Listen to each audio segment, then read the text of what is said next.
Bismillah ar-Rahman ar-Rahim. In the name of Allah, the most gracious, the most merciful. Alhamdulillah, all praises be to Allah. Wassalatu wassalamu ala Rasulillah wa ala alihi wa sahbihi ajma'in. Peace and blessings be upon our Prophet Muhammad, his family and his companions. Assalamu alaikum wa rahmatullahi wa barakatuh. Peace and blessings be upon you all. Today we have the second episode today on talking about the problem about why our children leaving Islam. Why is the second generation is so weak in their religion and that they are leaving Islam. We have what it's called identity crisis. People come from overseas, the parents, of course, and they have this mentality that they want to raise their children in a way. Their children that they are born here, they don't want to be like their parents and they want to go with the flow, or they have some peer pressure to feel accepted in their society or their community. So they start drifting away from what their parents are teaching them. They feel so torn that they can't please their parents enough. But at the same time, they want to live the worldly life because of the media and because of the advertisement that is showing them that to have more money means to be happier. To have a bigger house, this is how you become happy. To have a girlfriend or boyfriend, this is what love is all about. So they become so torn. And this is what is called identity crisis. So what is the true identity? And how can we lock it to stay on the straight path, on the right path, the path of Islam? First thing is teaching our children the aqidah. Aqidah means doctrine, creed. And I will be explaining each one. The second one is teaching them the culture and the history of their ancestors and their religion. What is the culture this person belongs to? What is the history that a person can be proud of? The third major thing in the identity is the language of the Quran. Arabic language. Let's apply these three things on our children and let's see what happens. You'll see that there would be a great conflict inside them, which causes a great explosion. Then that person may go right or left or even get lost in the way. First, let's talk about Aqidah, doctrine. Aqidah is Islam and the religion of Islam. Alhamdulillah, and by the help of Allah, our children were raised in the West on the Islamic Aqidah. Many of them, they go to Islamic schools, or they attend weekend schools, or they have private mentors to teach them Quran and some Islamic studies. They see their parents most of the time that they pray and they fast Ramadan. Alhamdulillah. However, as we mentioned in the previous episode, that we present Islam to them, the minimum Islam. And we present Islam to them to be similar to other earthly religions. So they won't see the difference between the religions. However, their aqidah remains on the monotheistic faith, which is Islam. The sad fact when it comes to the history and culture, we would be surprised that 90% of our Muslim youth from the West, from the second generation, don't know our Islamic history or culture. They are totally ignorant about the greatness of the former Islamic civilization and its credit in leading the humanity for 12 centuries. There is not even one single culture that is existed similar to the Islamic one. Not in the past, nor in the present. The Islamic civilization took the responsibility of the science and knowledge and passed it to other nations until the fall of the Ottoman Empire or Caliphate in 1924. And I will give you so many examples, like Jabir bin Hayyan, who lived between 738 to 813. He was the father of the chemistry. Just imagine with me that Arabic was the language of science. For people to go to universities and study in the academies, science and medicine and other sciences, they had to study in the Arabic language.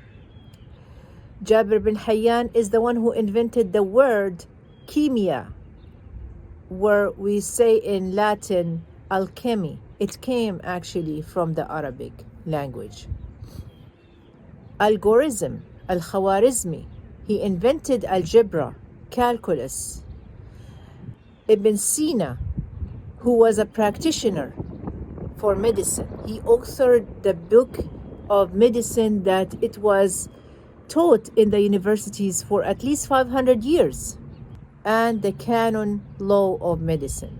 Az-Zahrawi, the father of the modern surgery, he invented 200 tools of surgery that many of them are still in use until now.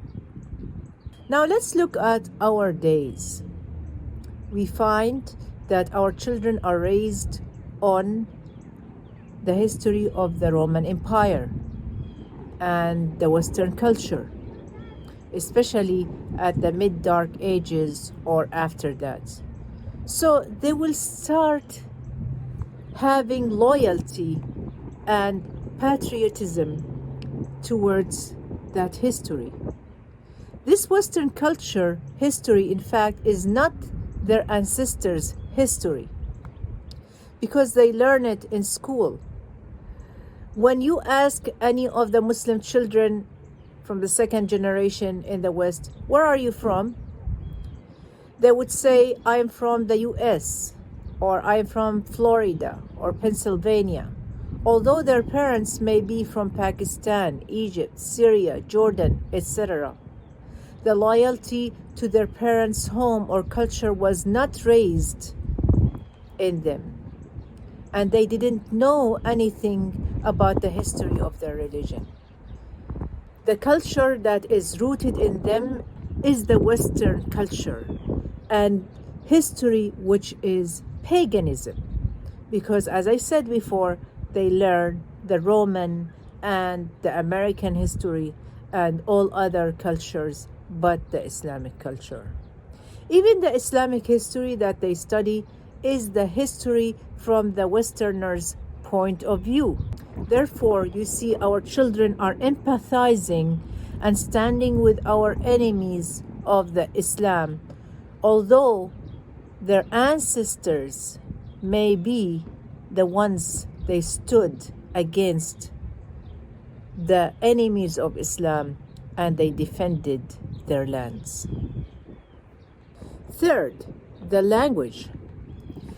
Some people don't take the Arabic language into consideration, and they tell you, well, it is not really important to read the Quran in Arabic. It is more important to only read the translation and understand the Quran in your language. But honestly, yes, we have many versions of interpretations, but they are not even close to the depth of the Arabic language and the origin of the meaning of the ayahs and the verses. Some of the families who immigrate to the West are originally from the Arab countries. However, they raise their children to speak English only with them. Even if the children say some Arabic words, but they don't really understand the true meaning of them because they speak the Arabic dialect instead of the Fusha, which is the former Arabic. They cannot read a book in Arabic such as novel, magazine, science, or religious book.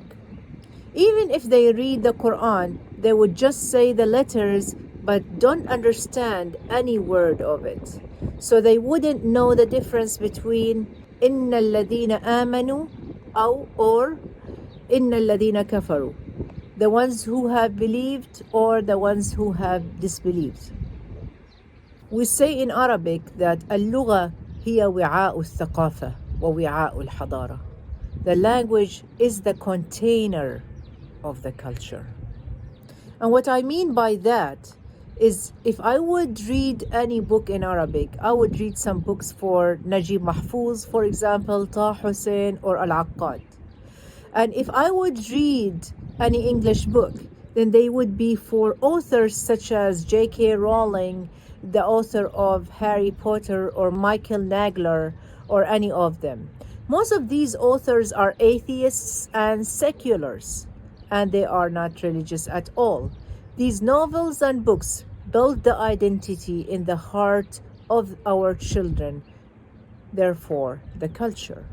Some families think that Islam is not a culture and it's only faith or worship, and a person can hold the Islamic faith accompanied with the Western culture. And that doesn't make any sense. Islam, as we have defined it earlier, is not just a bunch of worships or things to do or rituals, but it is a complete style of life. That means culture is a part of Islam, such as what we eat, how to use the bathroom, who to deal with, and so on. It micro-interfere with every aspect of life around the day and the night.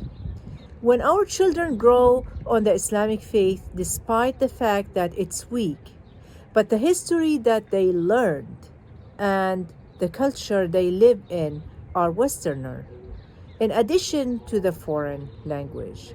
And so the identity gets torn inside their hearts.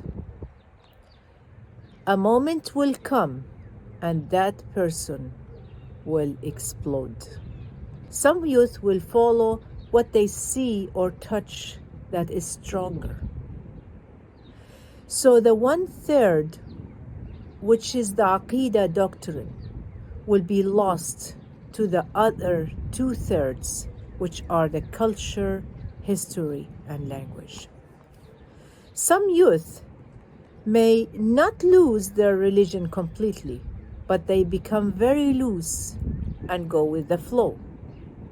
They become like agnostics. They just live it day by day. And many of them may commit major sins that don't align with the Islamic teachings. Some others may go to the other extreme as a response to the conflict that they have. So they may join some radical groups.